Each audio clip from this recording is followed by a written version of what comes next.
Welcome to the Healthbeat Show. I'm Dr. Jeffrey Watson. It is time to vote. We're talking about all kinds of issues that are going to affect your health. You'll always hear me say that health is a state of physical, psychological, socioeconomic, and spiritual well-being, and not simply the absence of disease. Joining me today are members from the Oakland Community Organizations, also known as OCO, and they are an organization that really helps us to understand about getting registered to vote and what some of the issues are. I have sitting next to me a very intelligent young woman by the name of Miss Maya Nunez Adler. Did I say that correctly? Yes. Okay. And you are a student where? At Oakland School for the Arts in downtown Oakland. Oakland School for the Arts, same school as my kids go to. And sitting next to her is Mr. Andre Spearman, also with the Oakland Community Organization. Thank you. And what do you do outside of the Oakland Community Organization? Wow. So in my daytime job, I work as a parent organizer for OUSD. And so I build relationships with parents around how to build partnerships with the school, how to have increased understanding of how to navigate the incredible complex system called the educational system, and build capacity of also teachers and staff so that there's a partnership around student success. Well, one of the things that we are talking about today is just that education. I mean, education, when we talk about health, is really a major component of things. If you don't have educational opportunities, you're not going to be able to get a good job, you're not going to be able to have the appropriate funding, right place to live, access to health care, and even want to know how to take care of yourself. I mean, those are important things. There are some propositions that are going to be on the ballot this November, and there's two of them that we're going to talk about today that are related to education. Those are Proposition 55 and Measure G1. Well, first I'd like to ask Ms. Maya Nunez Adler, tell us a little bit about Proposition 55, your knowledge of what it is. I will tell you, I am naive. I don't know what all of these things are about. Okay, so essentially Proposition 55 is a continuance or like an extension on a tax called Prop 30, or just a proposition that taxed the wealthiest Californians, the 2% wealthiest Californians who make more than $250,000 a year. That's for a single person, or if they're a couple, more than $500,000 a year. And basically it takes that money and puts it into arts programs, music programs, children's health care, and staff funding. So it's a program. There was what you're saying, this Proposition 30 that was already in existence. Yes. And it funded these things that you're talking about. They were educational programs that dealt with the school system and supporting the school system and the health and well-being of children within the school system. Yes. And now, if it was already in existence, why are we voting on it again? So there is a certain amount of time that it was put into place, and it is ending right now. So we need to keep it, we need to extend it, otherwise we're going to lose $4 billion of funding for students. And I personally remember, I used to go to a school called Manzanita, which is on the Fruitvale. So I remember what it was like before Prop 30, and we had a lack of funding. We were a expeditionary learning school, so we didn't have all the resources we needed to be able to do like activities and projects. So yeah. Mm-hmm. Okay, and Mr. Spearman, you know, one of the things that people are always concerned about when they hear this word tax, this is Proposition 55, simply maintains the current income tax. Is there the current income tax, which I guess is what came from Proposition 30? Absolutely. It's already in place. Yes. If we vote yes on this to ensure that our schools do good, which is such a necessity, is that going to raise our income tax? Is that going to raise my property tax? Am I going to have to pay more money all of a sudden No. from what I'm already paying? No, and I think Maya said it very clear and succinctly. It maintains the current tax level in which the wealthiest among us are currently paying. And there was a sunset clause, which means that it expires, I think it's 2 years from now. And so rather than have the devastating effect of losing $4 billion and the consequence of higher classroom sizes, more layoffs for teachers, losing teachers in that field to other industries, this maintains the current level for the most wealthiest, $250,000 for a single, $500,000 for a couple. So it maintains the tax. So it basically is an extension of what the wealthiest of Californian taxpayers are paying now, and provides that level of funding and stability so that we can provide the funding that's necessary for our schools. Now, we're 47th or so in the nation in terms of what we spend on education compared in California. In California, Yes. we're probably the #1 economy, but then we're 47th in terms of funding education. Well, that's what I was going to ask. Okay. Does this proposition, if voted upon yes and wins, is all of a sudden a bunch of money going to come to the Oakland Public Schools, or is the money go to the state and then the state distributes it by some process? How does that work? So the money right now under Prop 55, the money goes to, not to the state, but comes to OUSD and other school districts throughout the state of California. This is a statewide ballot measure. So within that, there's already some formulas in place that says, how do you have accountability built into a system with this increased money? So the school districts have to meet these criteria that the state has said, to give you this fund, we really want to deal with inequities. We want to deal with low achieving students. We want to increase their outcomes. So these are the criteria that you have to meet, whether it's students with disabilities, foster youth, low income, and then with Oakland, going further, African American, Latino, right?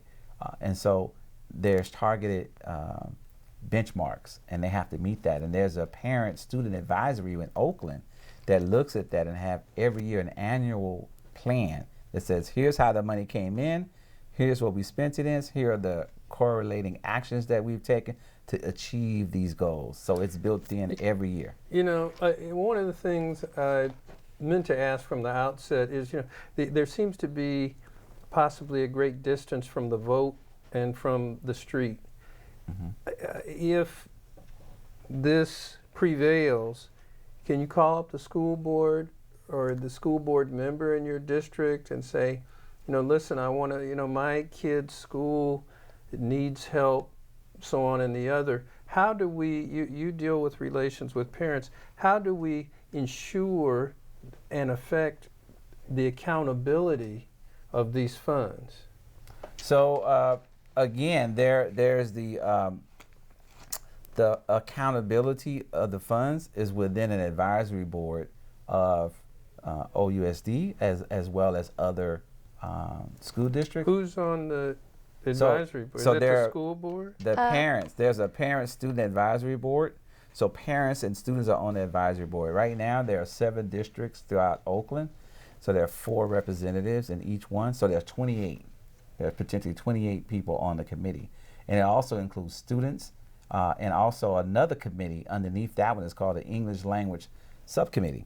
So those are people who are learning to speak English. And so parents who have students who are learning are also part of the committee. So there's a lot of eyes watching this money. And there's an annual report that goes out. There's a budget that goes out with that. And so it's a built-in accountability system. It's not like you can just suddenly spend the money any kind of way. And to add additional accountability in there, built in the system is what they call the school site council. Each school, depending on the size, a high school has parents and students, right, on the school site council, and they look at the funds also. So you have that local group looking, and you have a district-wide group looking at. So a lot of eyes on the funds. Folks are having a good view of what's happening, and then there's accountability with an annual report that's submitted every year about how that money was received, how it was spent, and the accountability is built into the system. Miss Maya, Yeah. how old are you? Well, I'm 14. You're 14. Yes. How do you know so much about all of this being 14 years old?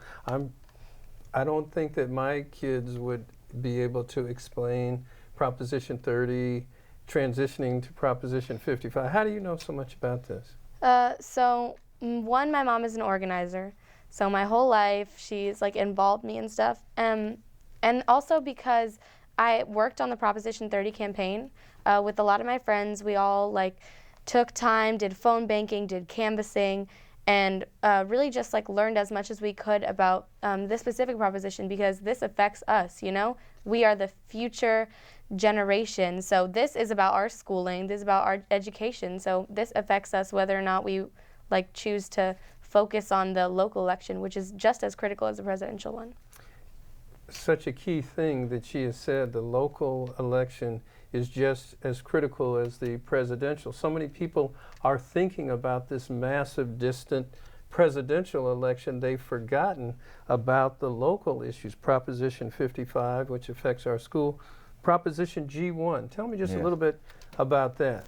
So Proposition G1 is, it is a levy of $120 on each parcel, and there's exemption for low income and seniors. $120 per parcel, targeted towards middle schools. What we're discovering is that the middle school is where we often need more additional resources for arts, for education. And so this particular fund, $120, will bring in about $12 million, estimated to bring in $12 million. There's an accountability into that one, which is a commission to look at that money. There's an annual audit that goes with that. And so the idea behind that is to strengthen the site educators, school site staff, to make sure that we maintain. California is suffering from a teacher shortage, and middle school particularly is an area where we really want to try to strengthen that and provide a level funding so that Oakland teachers aren't at the bottom. Oftentimes, Oakland becomes what I call the teaching hospitals. You teach them 3 or 4 years, they go off and they're resident, they go and do something else, and they leave the community. They train and go. Training and go. And so Oakland, we're trying to make sure that we train and keep. And then there's an oversight commission. Yes. If this generates a bunch of money to help hire the teachers, there will also be an oversight commission that will ensure, again, that it's accountable and that the money goes to hiring teachers for our schools. Yes, absolutely. And in fact, it lays out in the measure itself in G1. It says, here are the goals of this measure. There shall be annual benchmarks to show where we are in terms of accountability. And there's also a breakdown. 65% goes towards salaries, et cetera. 35% goes towards enrichment, which is very clearly laid out. What are the goals? What are you going to spend on arts, music, et cetera, so that we strengthen the middle school so that it becomes even more attractive. 6th, 7th, 8th grade. Yes, sir. That's what it's all about. My kids are in the 8th grade. So I want to see more teachers. I want to see better education in Oakland. We have to be able to vote. It's not just on the presidential campaign. These are healthy issues. Proposition 55, Measure G1. You're hearing it from the young folks. You're hearing it from those who are involved in the educational system. You're hearing it from a physician, because you'll always hear me say that your health is your wealth, and when you have your health, you have everything. Thank you so much for being with us. Thank you. Your vote matters. Remember to vote November 8th. There's a lot of statewide and local initiatives that need your voice. And on November 8th, we need you. Your voice matters. Together we can make a change. Your vote counts. No olvides de votar el 8 de noviembre. Make a difference. Let your voice be heard. Tu voto es necesario. Get out to vote. Rock the vote. Welcome to the Healthbeat Show. I'm Dr. Jeffrey Watson, and we are talking about the importance of voting. I mean, this year there are going to be all kinds of issues that will relate to your health. And to be able to address those issues, you got to be able to get out there and vote. And to be able to get out there and vote, you got to be registered to vote. Absolutely. So joining me today is none other than Miss Carla Perez Cardero. Did I pronounce it correctly? Cordero, yeah, that's correct. Okay. And she is with an organization called the Oakland Community Organizations.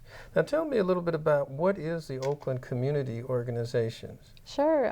So it belongs to one of the largest nonprofit organizations that does organizing in faith communities. And we're all over the place in the United States and here in California. And we've been around actually for 39 years in the community. Oh, wow. So, working around issues of social justice such as education, violence reduction in the community, education justice, you name it. Anything that impacts the community, we're organizing around those issues. Okay, so one of the big issues is being registered to vote. And you would think that's a no-brainer, but do you actually have to, if you have a driver's license or an ID in the state of California, does that automatically register you? No. Or do you have to go someplace and sign up to actually be able to vote? Right. So there's several methods that you can do. You can definitely, so no, to answer the questions directly, no, it does not automatically register you. You have to actually physically register yourself either with a paper registration or online. You can actually get these forms in different locations like the public libraries or government building, the DMV office, at our organization, at Oakland Community Organizations, located at Eastmont Mall. You can go online also to the Secretary of State website and register there. So there's multiple ways that you can register to vote. So not a lot of people are enough going to the library. Right. They're not really going to the public administrative buildings if they don't have to, like the police department. Right. They do go to the DMV. And so are there applications that are just like around in the slots there in the DMV? Yeah, definitely. And a lot of people may not know that they can go online, as you've just said. Right. Right. Where would you go online if you wanted to register to vote? Yeah, so the Secretary of State website, which is www.sos.gov, and that's the website for the Secretary of State of California. www.sos.gov.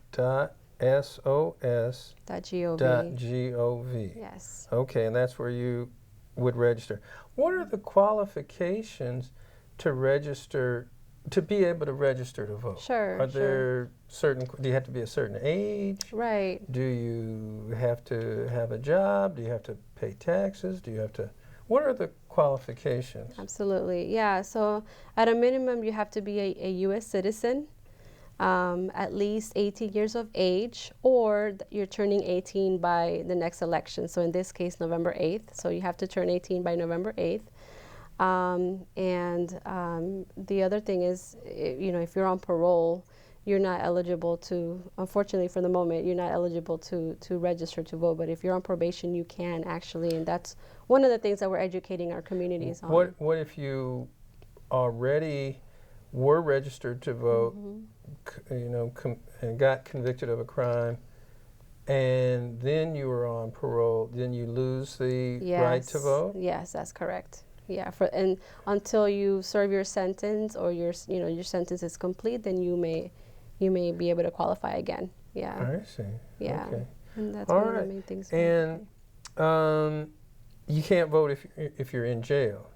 That's correct. That's correct. So if you're in jail, you can't vote at that time. That's What correct. about, there's always these issues about minorities and voting.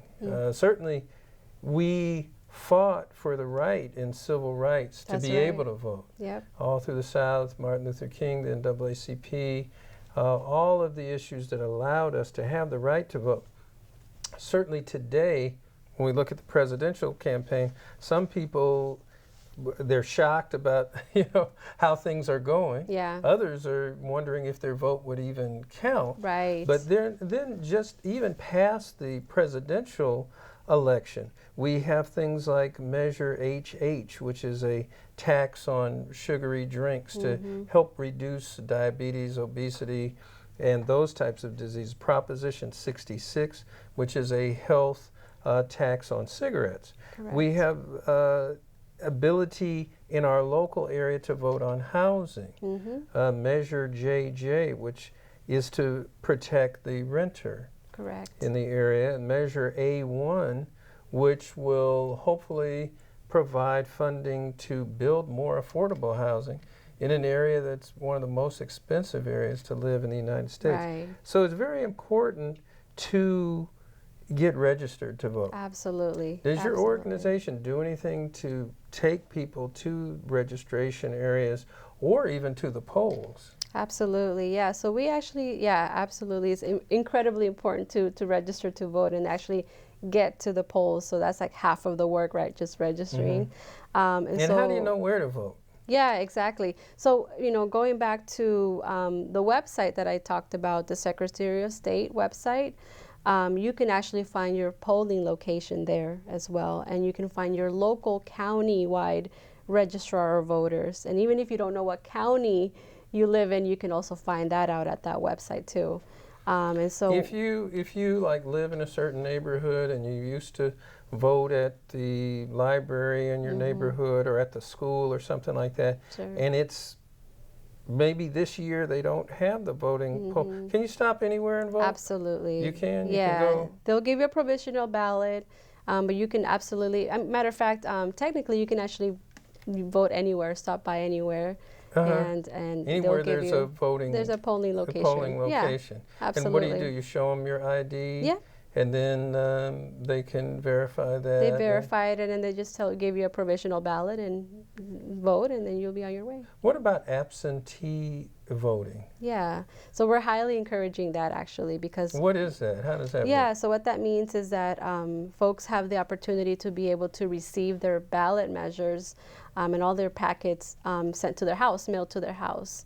And the reason why we're encouraging that is because we feel that it ensures at a higher level that people are actually going to vote because it's easier. They're voting at home and they can just mail it or they can walk it in if they want to. When does it have to be mailed in or dropped off someplace? What date? Does it have to be by November 8th? By November 8th, that's correct. Yeah. Could you send it in before November? Absolutely, they can mail it You in. can send it in ahead of time. Yeah.